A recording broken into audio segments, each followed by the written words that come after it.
Welcome to the number 3 podcast. Um, I'm gonna talk about something that's been kind of in the news past couple days. Daylight saving time, and I know a lot of people said, "Man, with everything going on in the world, you talking about daylight saving time?" Yeah, I'm gonna talk about it because my senator, the coach, the legend, Tommy Tuberville, is pushing this real hard. So I'm going to have a discussion about it. Going to give you my opinion on it. And I'm going to tell you a story of when I first truly understood daylight saving time. So it's been in the news that Senator out of Alabama, Tommy Tuberville, has been pushing the daylight savings time thing. And I'm assuming just to be on one standard time. Let me rephrase that. You gonna have your Eastern, your Central, your Mountain, your Pacific, but come springtime, no springing forward. Come fall, no falling back.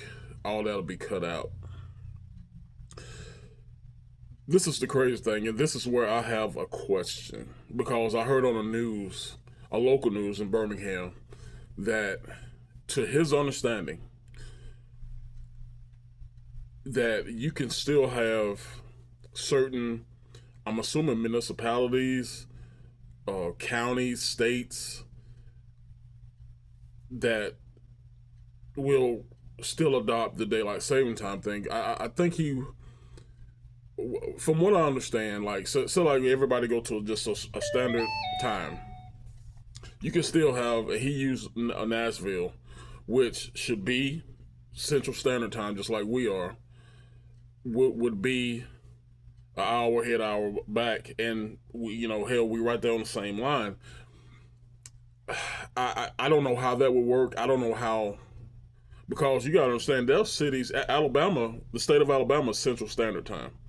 You got some cities in Alabama who adopt the Eastern Standard Time, like I want to say Phoenix City. A lot of the cities that's right on the line down in southeast Alabama, southwest Georgia.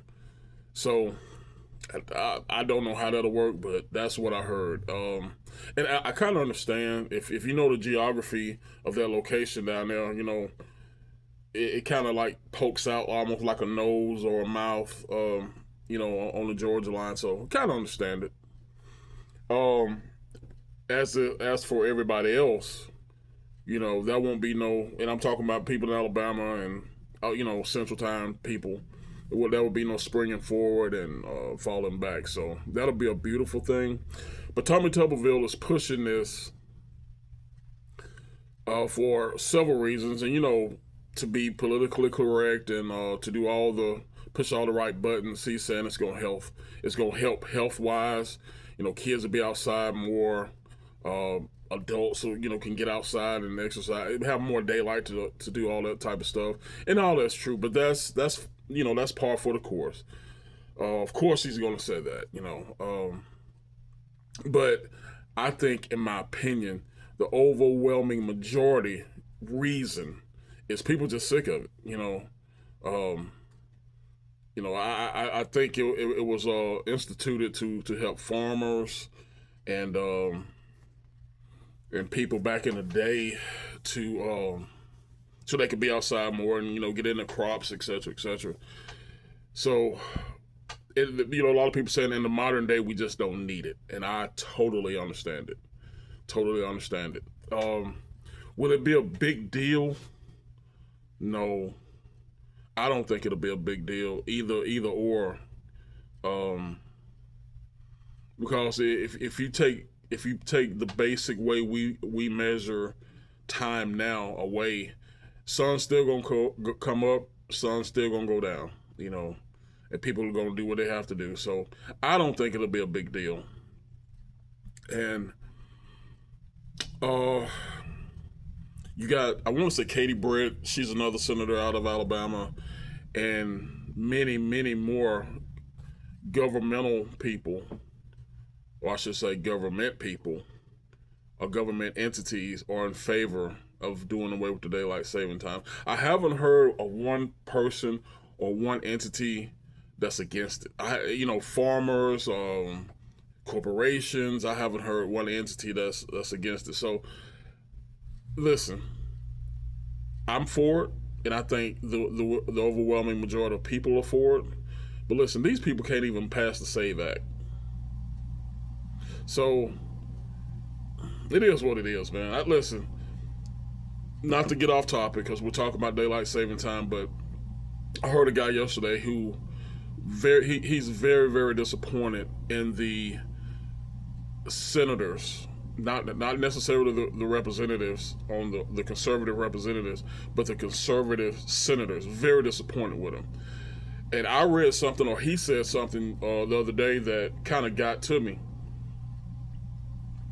That a lot of the bills and packages that they wanted to implement, and the Democrats was going to shut down or strike against it, they were going to implement them in other packages. Almost like a Trojan horse type of thing. And I know a lot of people saying, well, when Democrats did that with the American Care Act, Obamacare, y'all were mad. When Nancy Pelosi said, go ahead and pass it now and read it later, y'all were mad. True. But I don't think there's anything that is crazy when it comes to what the conservatives want to put these packages into these bills and get passed. Hell, we already know what they are. SAVE Act. Period. The SAVE Act. It's not a Trojan horse. It's the SAVE Act. If they won't pass it straight up, put it in another bill, put it with another bill, another piece of legislation, and get it passed that way. I say that to say this. I don't know if the daylight saving time bill will be as such, will be something where you have to, put it in with another package to get it passed. It should be something across the board, just like the SAVE Act. 95% of the people, so 95% of the representatives should be on board for this, but for some reason they said they can't get the votes in the Senate. So, go figure. But hey, let me tell you this story, then I'm gonna get up on out of here, man. So, growing up, and listen, daylight saving time has been enacted ever since I've been on this earth, 54 years. But growing up, you really didn't pay attention to it. Going to school, you wake up one morning in October, late October, early November, it's getting a little cool, and you notice, you go get ready to walk down to the bus, and you're like, damn, man, it's dark. It is what it is. You have less daylight and more darkness. I was always in favor of that because I'm a darkness person. I love the dark. Well, it didn't dawn on me, or it didn't sink into this thick brain what daylight savings time actually meant until my 16th birthday. Well, fast forward a little bit. When I turned 16 in April, in the spring. But come that football season, the next football season, which has been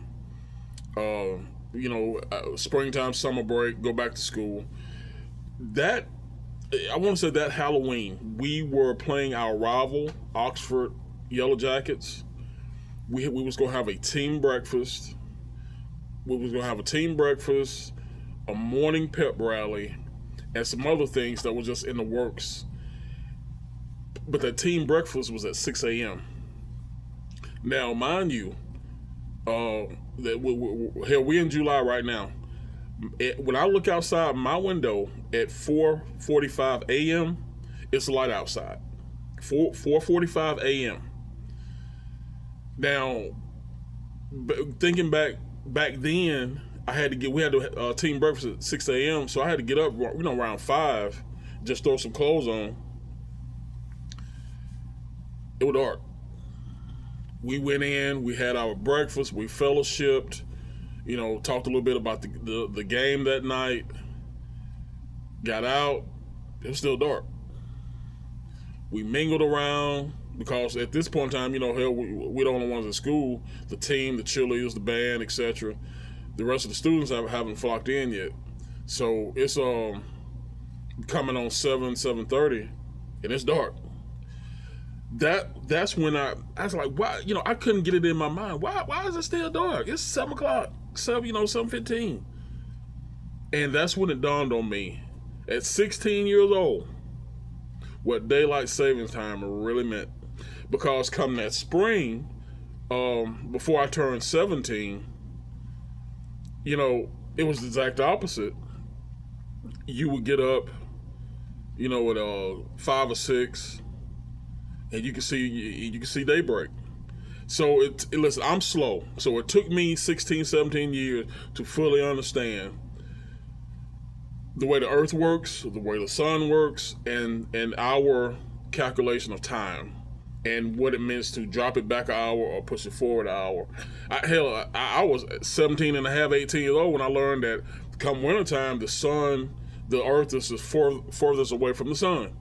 That's something I should have learned in science class when I was in 5th grade. But I'm slow. It is what it is. But anyway, just wanted to put that little piece of news out and put my opinion on it. Daylight saving time. Tell me what you guys think, man. Let me know. I appreciate you listening to me. I appreciate you and I love you. In the name of the Father, Son, and Holy Spirit, we keep him first. I'll see you next time.